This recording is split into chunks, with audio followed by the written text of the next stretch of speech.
What's up guys, Fime here and welcome to Top Recruiter. In this video, I will show you what you need to improve user experience of your Shopify store. Hey there. Are you looking for a virtual assistant? Or have you been wondering how to optimize your website for your customers? Or how to get more traffic to your website? If your answer is yes, worry no more. Go to www.toprecruiter.com/get-started to get started.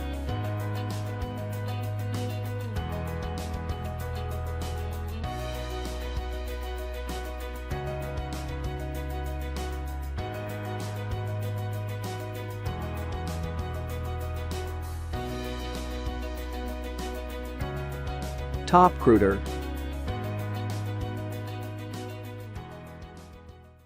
You should always make sure your customer has a good experience with your website. If you don't, you will lose customers.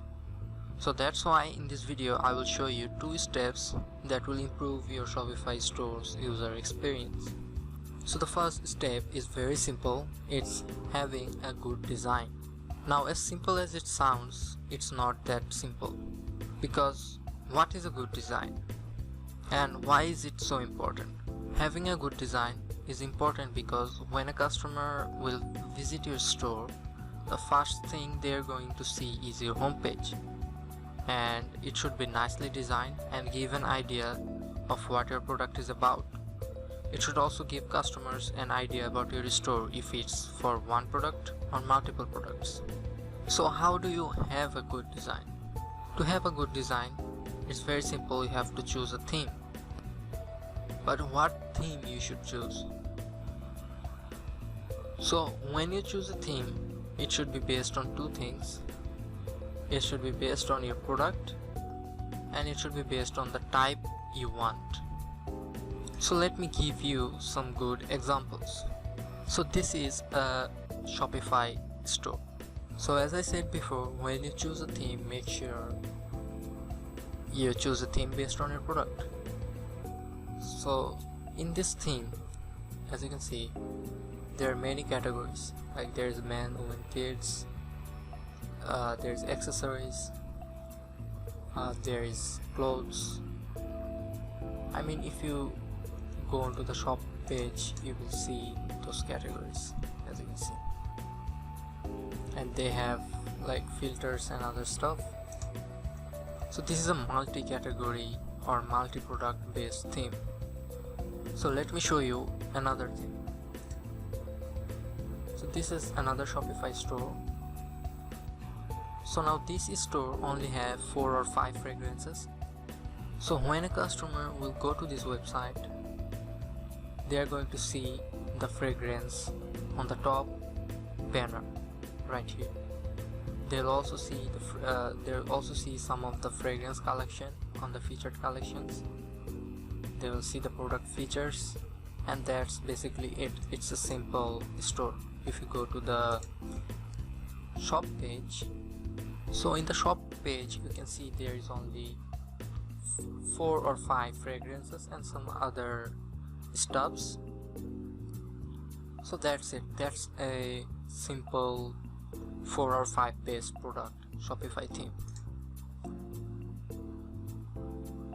Similar to this, there is also this Shopify theme. It's about oils.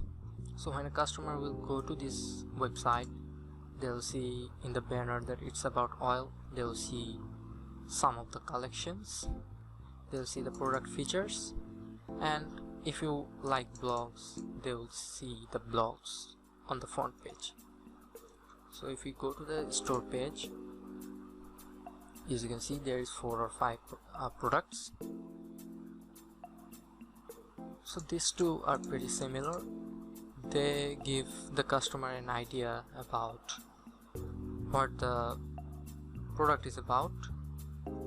So when a customer will visit this website, they will see that there's lots of collection, there's lots of categories, and they will get an idea that this is not a 4 or single product based website. This is about multi-category based website. So this is what I mean. When you choose a theme, make sure you choose it based on your products. So the second thing I mentioned when choosing a theme is called your theme type. So there are many theme types you can go for. You can go for minimalistic, creative, modern, and lots of others. But to me, it doesn't matter what type you choose unless it's a good design. So you can go for any theme you want, but make sure it's a good design. So what does a good design mean? So I'll show you some points that will help you choose a good design. So a good design will always have one or two primary colors on the website. So in this website you can see this green color on the buttons, on the text, as you can see. So this is their primary color, and as secondary color they use this light green color, as you can see. So when you choose a theme, make sure it doesn't have a lots of colors, flashy colors. Make sure it has only one or two colors. I mean, you can change the colors later, but make sure that they don't use multiple colors in the theme options, because that will be a main issue when you use that theme if it has multiple colors. And the other thing about good design or good theme is you should look at the fonts. So when looking at the fonts, make sure it goes with the website type. If it is about minimalistic or classic design or creative design, make sure the font goes with the website design, obviously, and make sure it has 2 or 3 fonts for the website, because too many fonts will be a big issue. It will fast slow down your website, and the second thing is it will not look good on a Shopify store. A store doesn't need like lots of fonts, it only needs 2 or 3 fonts. So now that you know what a good design is about and what a good theme looks like, now it's time you know how to get that theme. So to get a theme, you can go to Shopify's theme store. Here you will find many themes like free themes and paid themes. You can go to Theme Forest and other websites that sell Shopify themes, or you can ask a freelancer.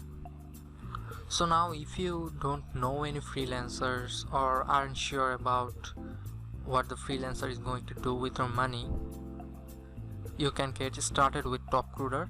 We will make sure to provide you the best experience and good design for your Shopify store.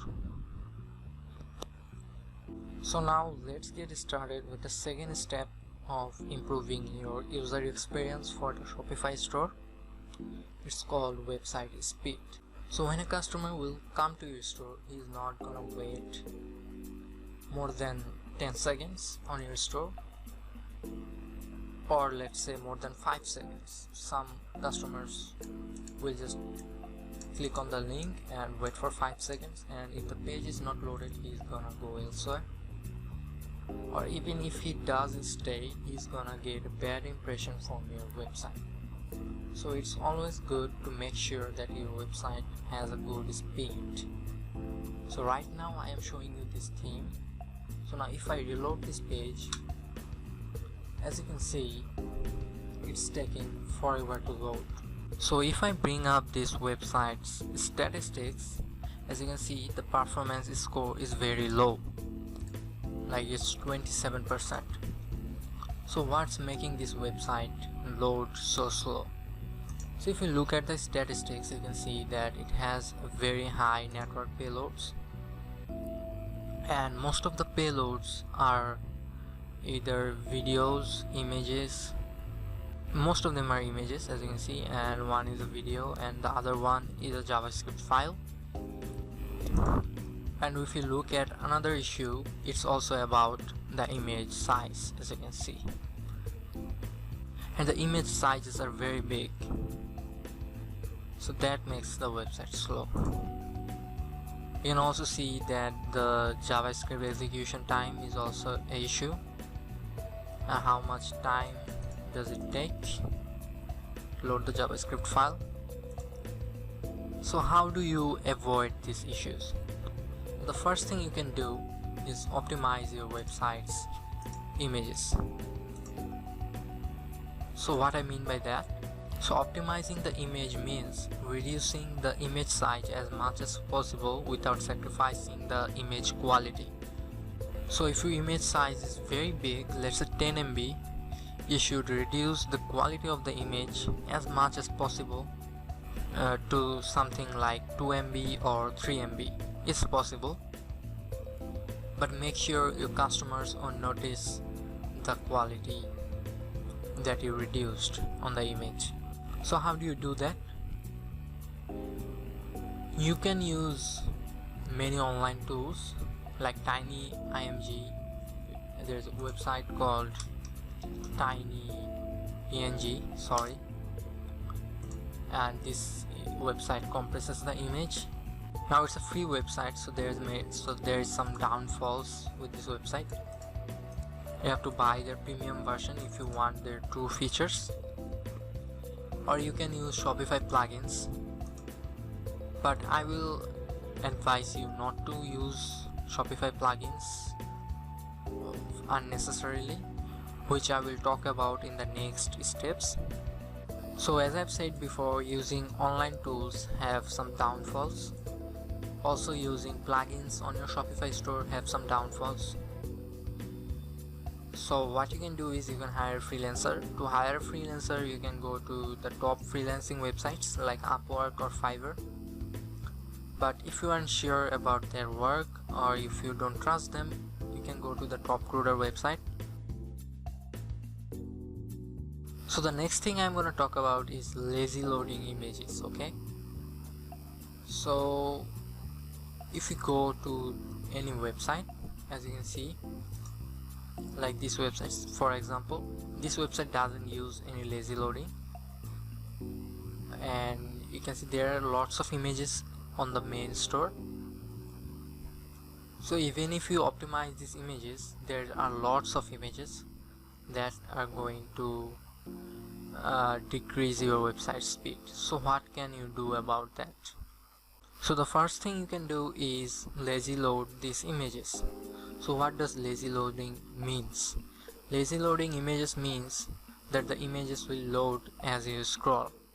So let me give you an example.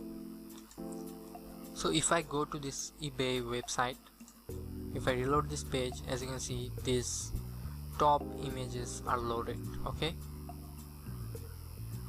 so right now if we go to the inspect tool and we go to the network page and we select image, and now if we scroll the website, as you can see, images are loading. So if you scroll, as you can see, 3 images just loaded. If you scroll more, the more images are loading. So this is called lazy load. So as you scroll, more images are loading. So when a customer will go to your store page, he's gonna see some images, but he's not gonna see the images below the screen because they aren't loaded yet. So when they scroll, the images will be lazy loaded. So this is what is called lazy loading. So it's very important for your website if it has many images. This website doesn't have lazy loading. So to lazy load images, you can use Shopify plugins, but again, I will not advise you to use any unnecessary plugins for your website. So how do you lazy load images without plugins? Obviously using JavaScript, and if you don't know how to use JavaScript, you can hire a freelancer. And as I have said before, if you don't know any freelancer, you can go to our top recruiter website and get started. So as I've said before, you shouldn't use plugins. So why is that? It's because it uses unnecessary codes on every page. And as you can see that these plugins slow down your website. As you can see, these JavaScript files are basically the plugins files, and they slow down your website. So the next step I'm going to talk about is reducing the line of codes. And the first thing, reducing the line of code, and the first thing to reduce the line of codes is uninstall the unnecessary plugins on your Shopify store. You should only use plugins that are necessary for like SEO. You can use SEO plugins and some other analytics plugins. And the other thing you can do in order to reduce the line of codes is you can minify your CSS and JavaScript file. So I will show you two examples of a CSS file and a minify CSS file.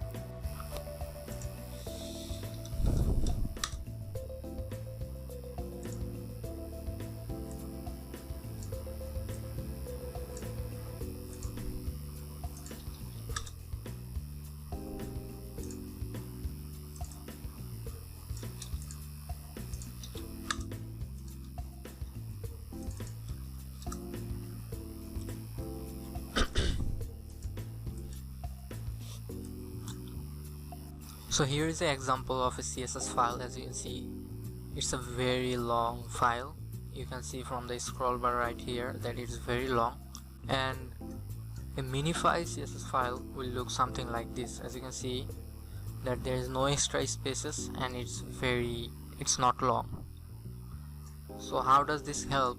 So when the website will be parsed, if you use a normal CSS file, the website will be parsed line by line. So if you use a CSS file like this, that's this much long, it will take so much time. But if you use a minifying CSS file, it will take not that long for your website to load this file. So make sure you use a minify CSS file, and also this goes same with the JavaScript. So if you don't know anything about how you can minify your CSS file or JavaScript file, or how to do Lazyload images, you can hire freelancers. And if you don't know about anything about freelancers, or if you don't trust them, as I have said before, you can get started with TopCoder. We will make sure to provide you the best experience.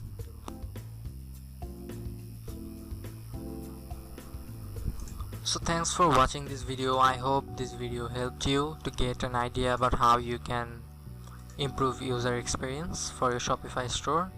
If you have any questions, please make sure to comment below, and see you in my next video.